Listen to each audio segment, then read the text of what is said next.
Today we're here, Decode Disrupt, where insight meets interruption. I'm Nicolette. And I'm Gabby. Today we have a special guest, Dito. Dito is a fellow colleague of ours, another writer. He also has his own framework, but I'm not going to do the talking. I'm going to let him introduce himself. Yeah, thanks for having me. Super excited to be here. I recently started on Substack about 7 months ago, so nothing too crazy, but I write trials, tribulations, and torches, and the main focus of that publication is to find a way to redirect your energy before burnout does it for you.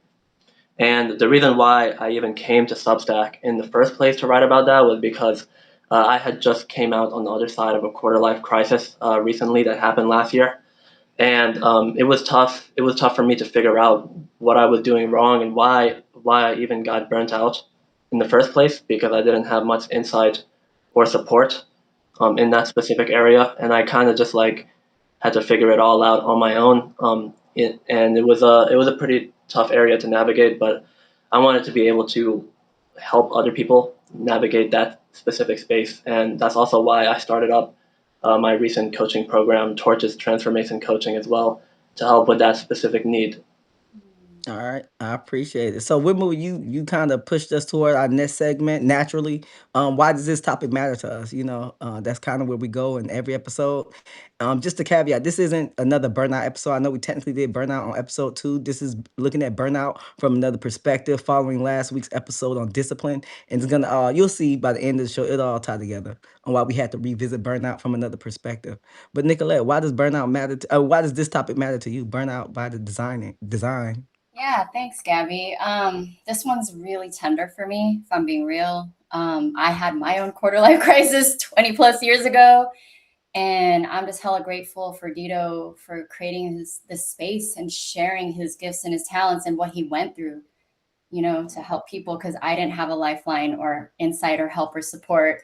And Yeah. to keep it succinct, I grew up in Silicon Valley where there's a lot of pressure. And I'm the first person in my family to go to college. And I was like on this track in the nonprofit world. But my soul was telling me this isn't right. I didn't know how to say no. And the nonprofits kept saying, do this, do this, do this. And they used guilt. And I was just like, I don't know what I'm doing. This feels right on paper, but it doesn't feel right in my soul. So this topic really, really means a lot to me. And I hope listeners get what they need from this if this aligns with you. All right. Thank you for sharing that. So for me, I think I spent a lot of years thinking about identity and systems. I say it all the time. I'm a systems thinker naturally. I'm pretty sure Dito is too, coming from an engineering background. And one thing that I've come to realize is that people don't usually burn out because they work. It's not just because they work hard, right? They Yours? burn out because they they burn out because they become incredibly disciplined inside structures they never consciously designed, right?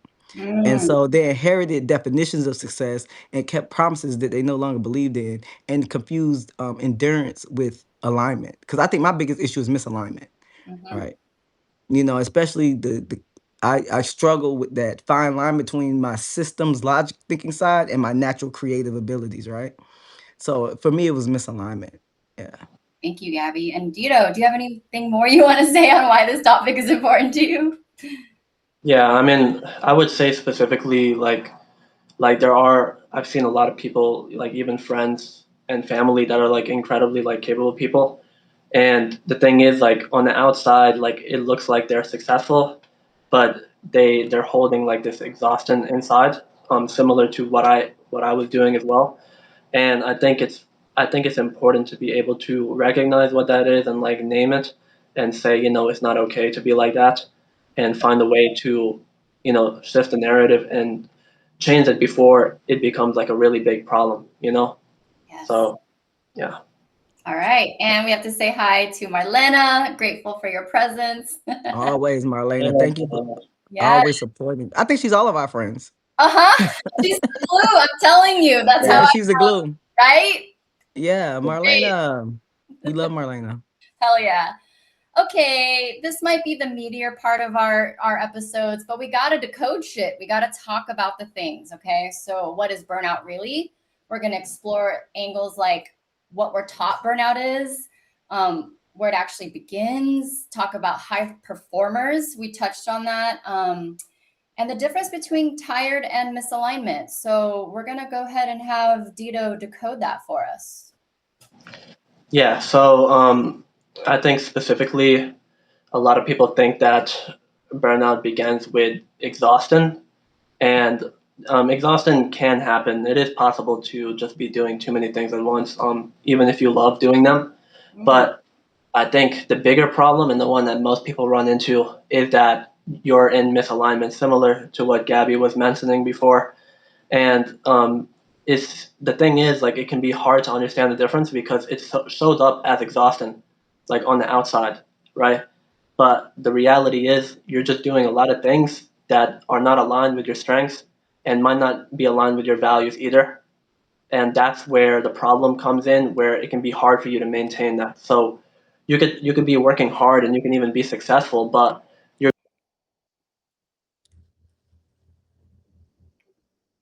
He froze a little bit. Yeah. Hold on, we have a little few some technical difficulties. It's the internet on his end Yeah. because it did the same thing when I was talking. It was the internet on my end when I cut out. Okay, because so far you and I are good, and I'm the host. Yeah. So that map's Yeah. so frozen. Okay, so where was it? What was he talking about? So he was decoding the first point, what we were taught burnout is, and he talked about the exhaustion piece, and then he was going into the misalignment piece, and how exhaustion is just a symptom. That the first system we know this, but there are also quiet signals that we ignore, such as you feel successful, but emotionally you're disconnected with the work that you're doing. Yeah. And it builds, and oftentimes we miss it. It builds slowly over time. The burnout builds slowly over time. You've been misaligned for so long that you don't even realize it. Or you may realize it.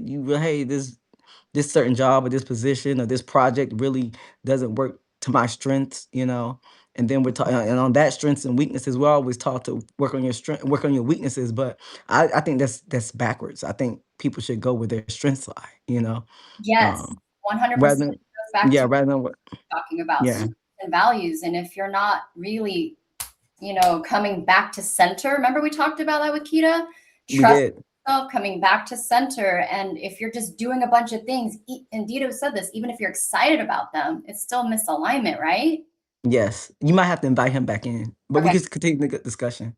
Okay, I'm doing it right now. So, little technical difficulties. We got it. So let's move on to how people don't consciously design their Oh lives. my God, yes, since childhood. Oof. So Oh my God, I think we've all been there. Our parents tell us you can be whatever you want to be when you grow up, but then they have this predetermined place that we're supposed to be when we grow up. um, there we go. hey Dito, you're back. Yeah, With I the don't know. I don't know what's going on. This is weird. No, it's the internet. It happened to me too, but I came back. It happened to me too. okay, Um, we were just going to get into the meat of why most people or how they don't consciously design their lives. Let's break this down, please. Okay. Okay. So let me take a second here. Yeah. So let's see. What are we getting into now? with the coding, I point to our second point, how people don't consciously design their lives.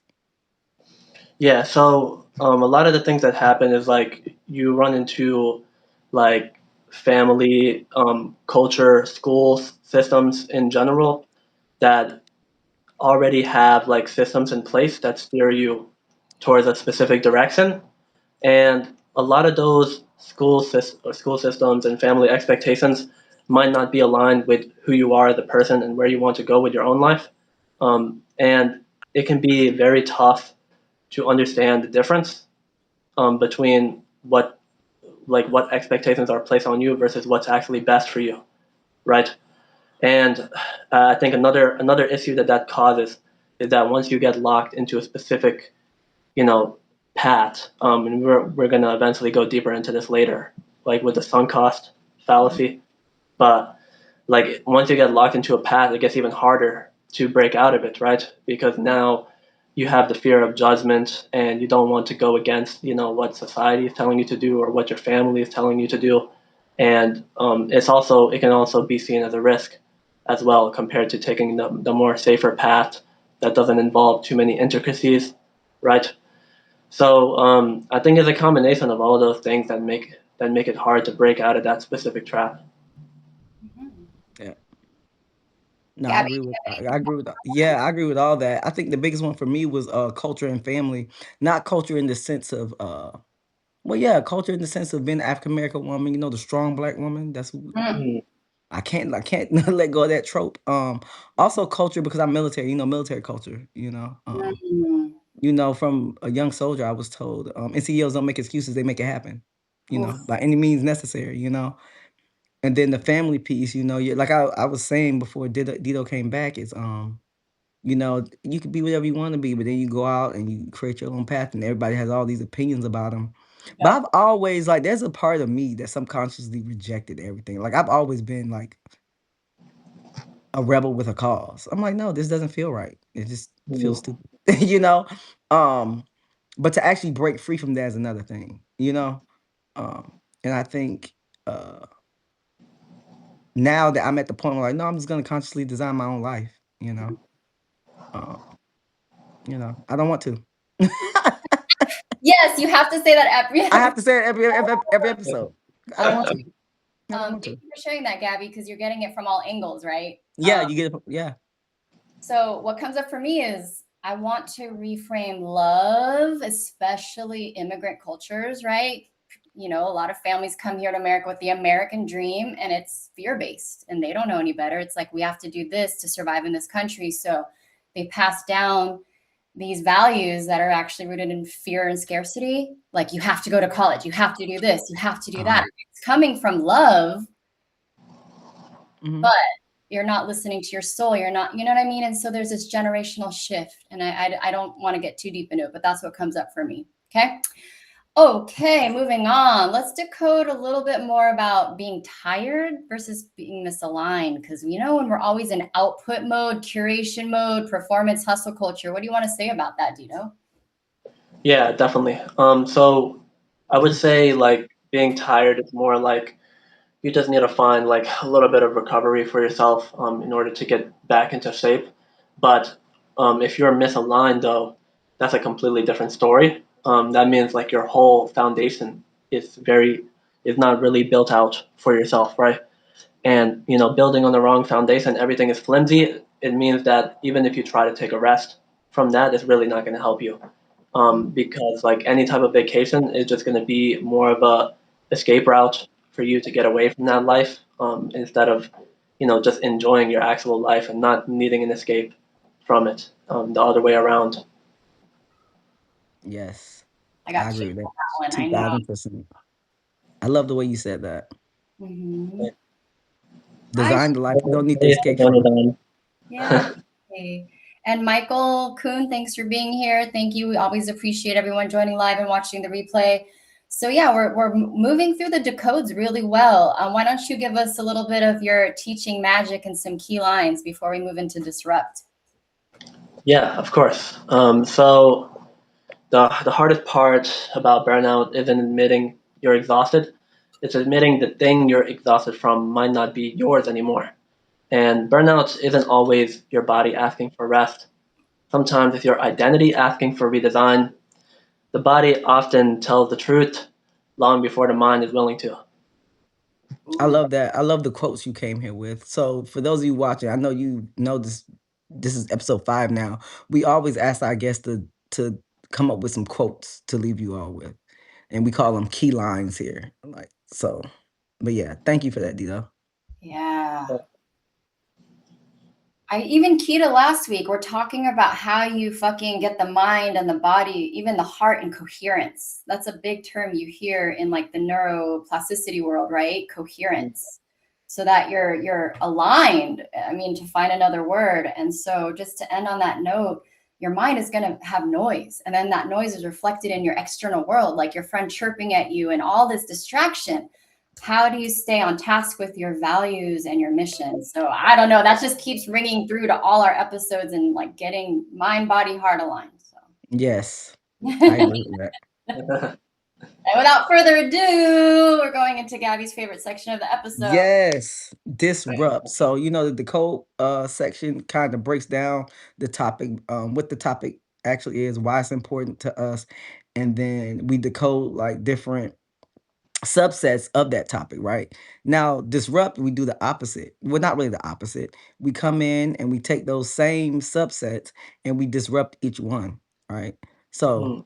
what are we challenging today? So today we're challenging the myth that burnout means you're weak.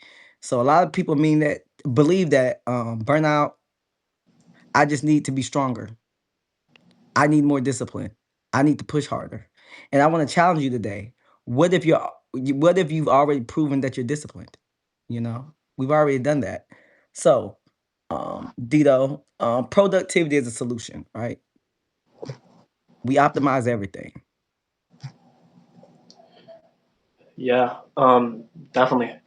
And I would say specifically optimization, it can also be another trap of its own because specifically with the intention that you have surrounding it, right? So if you're trying to optimize everything because you just don't feel worthy enough and you don't feel enough as you already are, that's a huge problem because that means you're just gonna keep on trying different things and you're never gonna really like fulfill that inner feeling that you have inside that's making you feel empty because you're not doing it with the right things. You're not building a foundation. You're kind of just layering on tactics on top of something Yes. that you haven't really built out yet, Mm. right? So I think that's the reason why the self-help industry is booming right now because yeah, a lot of We are a lot anti self help industry around here. Okay. of yeah, because it's just like you're not treating the root cause. You're trying to just like figure out like quick fixes, which just don't really work long term. Exactly. For $2,000 though, you can, Yeah. You know. Before we get into the sunk cost trap, which is super Hold on. important. I had a question I wanted to ask Go him ahead. real Go quick. ahead. Real quick, I really want to know, in your opinion, because I know you've had your own quarter life crisis, you've done extensive research into this, you created your own framework, you have your own coaching program that you assist other people with this. So I have to ask, can optimization solve a life built around the wrong priorities?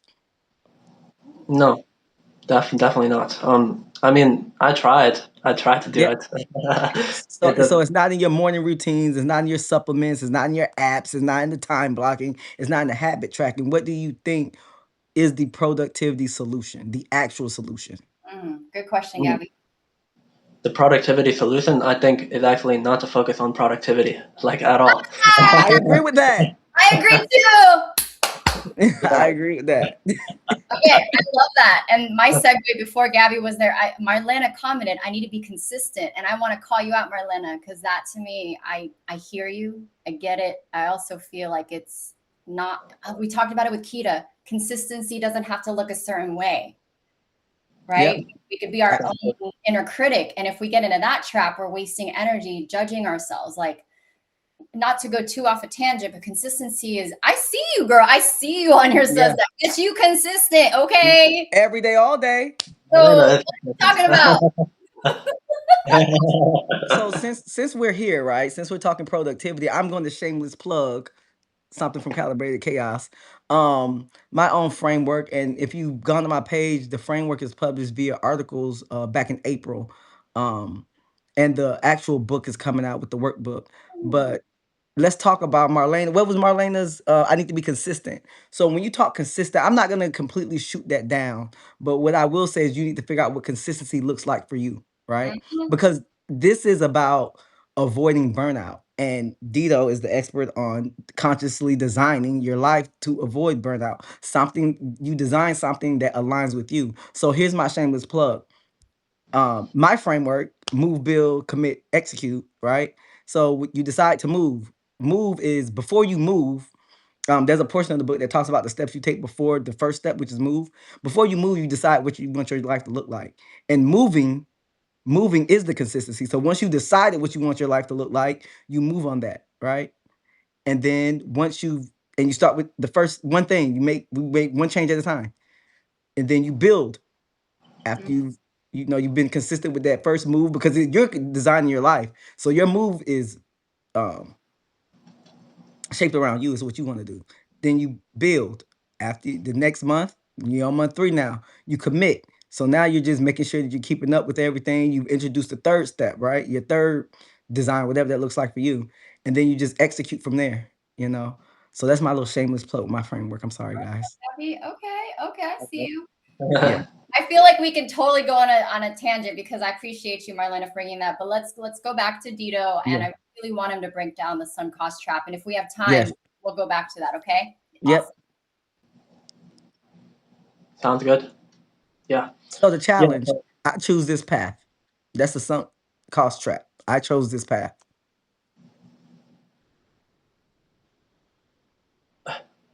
Okay. Yeah. Yeah, for the sunk cost trap specifically, I mean, I can speak very personally to that because I used to be in an engineering career for about 3 years, and I kind of knew that it wasn't for me like 4 months in, but I still decided to keep like pushing through and like sticking with it because it was because of a lot of things. But I mean, the biggest thing was the sunk cost trap because I already spent 4 years going to college for this, spent a lot of my own money in order to make this happen, and I also felt like it would just ruin everybody's expectations of like what they would expect from me on top of that. So it's like I felt like all of that time has been wasted, right? If I try to go somewhere else. So it's like it's very hard to like let that go, especially when there's like a financial thing attached to it. But you have to realize that like I mean you still it's not like it was a complete waste of time. You still learned a lot of skills. You still built up a lot of discipline, and all of that energy can still be redirected in the right type of way. So it's not like it's wasted time, but it can definitely seem like it like in the moment. So I think that's why it's hard for people to let go of that. Yep. Historical commitment versus current alignment. I think we've all been there. All three of us on this episode at least. Um, so what do you think? High performers stay misaligned longer. Is that true or false? In your experience dealing with yourself and your clients. Yeah, I would definitely say high performers stay misaligned longer. And I think it's because most high performers are pretty like disciplined, and they can get a lot of things done, right? Which is a Yep. good thing, but it can also be a bad thing because now you're really good at building somebody else's dream, right? Instead of your own dream. And it's because of that it can be hard to recognize that you're in the wrong place because it still looks good from the outside, like you're still executing and you're still doing a lot of the right things, but you just don't feel you still feel empty inside and it doesn't really fulfill you. That's the issue. Yes. So, um, would you agree that capability can actually delay necessary change? Capability. Highly capable people have the hardest time changing. Ooh. Yeah, I think that's 100% true because yeah, we have the ability to like get a lot of things done, and in a way it can kind of be like avoidance, like you avoid like actually getting in touch with yourself and like the things that matter most to you. So and actually some people might not even be aware of that in the first place because they just followed whatever path that society told them to go after, and it just seems normal, and they Yeah. kind of they kind of just ignore the feeling inside because they think, oh, everybody else also feels this way, right? Because Yeah. nobody really told them that like your life doesn't have to be like this. Oh, absolutely. Can you Absolutely. just pause right there? That story. That's a good one to disrupt. Yeah. Which one? The last thing he said? Yes, That the that last. no that Yeah, no like one told him that you can no one actually told you you don't have to suffer or struggle or do your life one way. Like, that is true. That is very true. I look, think that we've all been told, even when we start out working, my mother used to tell me, well, you have to sacrifice, you can't just quit. You can't. I'm like, no, it doesn't feel right. It that's feels unnatural. It feels unnatural. Like, you know? Um, I'm not even going to the astrology of that. That yeah, paradigm's dead, bitch. Like that served a yeah, purpose. If you subscribe to that, that's a choice. But nah, suffer and yeah. struggle, you can learn because it's gonna happen. But to choose it as your operating system, No, no, no. absolutely not. So burnout as a character flaw. Do you think burnout is a character flaw? No, definitely not. Because at the end of the day, like if you're already capable and you're doing a lot of good things, like I mean, and they're still good things, even if they might not be aligned with you specifically, right? That Yeah. doesn't mean anything is wrong with you. I mean, it just means that you need to redirect your energy into a better place. That's it. Yeah. So Absolutely. yeah, I think it's more like a reflection of the system around you rather than a reflection of who you are. So you kind of have to be super aware of like the systems that are placing those expectations and those specific roles onto you. Um, yeah, Yeah. it's kind of crazy because I just talked about this yesterday with Aisha. So crazy how all of that blended together. But yeah. Yeah. Yeah. Good stuff. Okay. Okay. So I have a couple notes, and then we're gonna um wrap up the disruption portion of this episode. Is there anything you want to add before I go on, Dito? I think those were the main points. Yeah. Okay.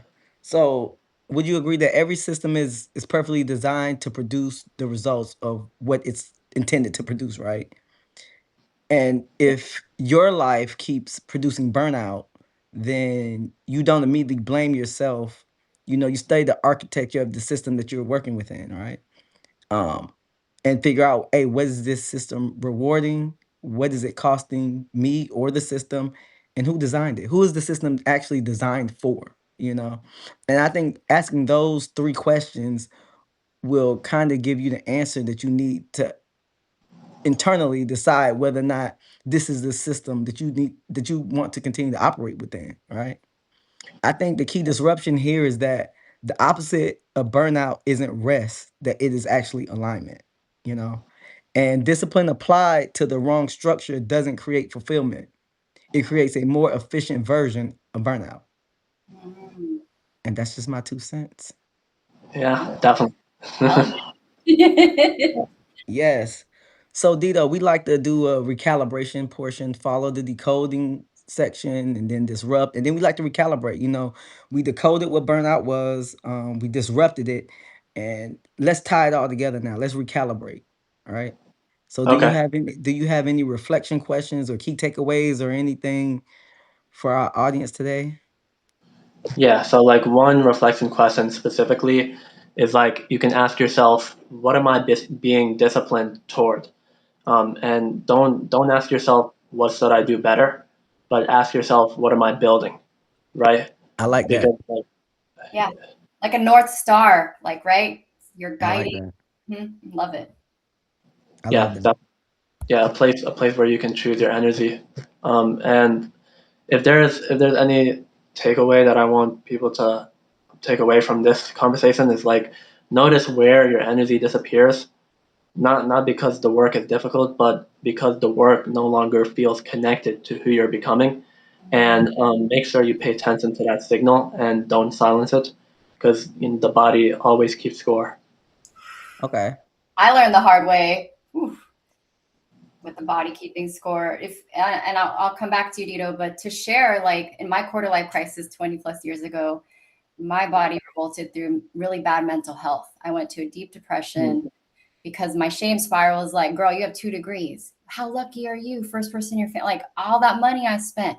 And now I'm gonna leave the nonprofit world.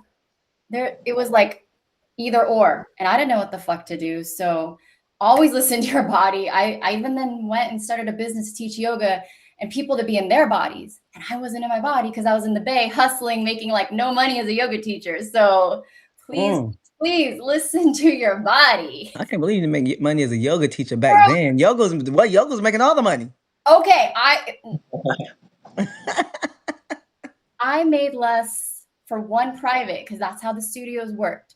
One private, one person showed up for class. I got $3. Someone could recycle more cans and get paid for 90 Yeah. minutes of my time. That's what I did in 2009 to 2020. So I'm just like, it's a whole nother episode, y'all. Yeah. Okay. Yeah. Like the wellness world, I'm detoxing from capitalism, toxic positivity. See, I'm already getting worked up. So I don't want to take the spotlight away. My Yeah. message is listen to your body no matter what. Thank you. Yes. So action step, you know, we wouldn't be Decode Disrupt if we did not leave you with actionable guidance every week. So, like every week, you're gonna choose one area, one, not two, not three, not four, not 20, one area of your life this week. Ask yourself 3 questions. Who designed this? Was it you? Was it your parents? Is it your culture? Who designed this? Then ask the next question, do I still agree with this? Be honest with yourself. Do I still agree with this? Why do I do this? Why am I still doing this? I've never liked doing this thing. Or maybe you do, you love it, right? And then the final question is, if I were starting today, would I build it this way? Right? So that's what you're gonna do. This week, that's the action step for this week. Ask yourself choose one area, ask yourself those 3 questions. Final reflection. Burnout doesn't always mean you've been doing too much. Sometimes it means you've been faithfully maintaining something that you've already outgrown. And baby, that's me all day, every day. Just sticking it out. That's I'm good. almost there, almost to the finish line. Wow. I wish I had a Dito to help me back in my quarter life crisis. So can you tell Yes. us where folks can find you if they resonate and want to learn more about your services? Yeah, of course. So first off, I write on Substack. So that's my publication is called Trials, Tribulations, and Torches, where I focus on that burnout issue. You can find that at ditotorchi2.substack.com. But if you want to work deeper with me, I also have a coaching program called Torches Transformation Coaching, and there's 3 specific tiers that you can pick based off of what your commitment availability is. So lowest tier is the clarity session. So that's like 1 60-minute session where we focus on one specific problem that you're having that you want to get support with, and we'll create an action plan to help you with that in 60 minutes. Another one in the middle, which is the Courage Intensive. That's a 3-week coaching session program where we focus on specifically fear or doubt and seeing where that's holding you back and finding a way to overcome that.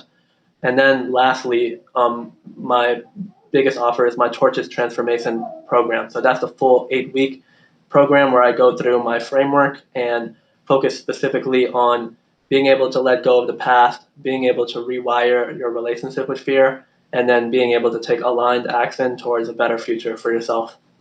I love And that. you can find that at www.torchestransformationcoaching.com. All right. So I have a quick question. For your second and third tier, how much access do they have to you for the 3-week and the 12-week? Or the 8-week, yeah. Oh yeah, 3-week and 8-week, I'm sorry. Yeah, I mean it's 3-week sessions, but I mean every single week we're gonna work together on one part of the framework, and then after that I'll provide next steps in between sessions. Okay, so And sessions are weekly. yeah, weekly sessions. Yeah. Okay. Okay. Okay. Okay.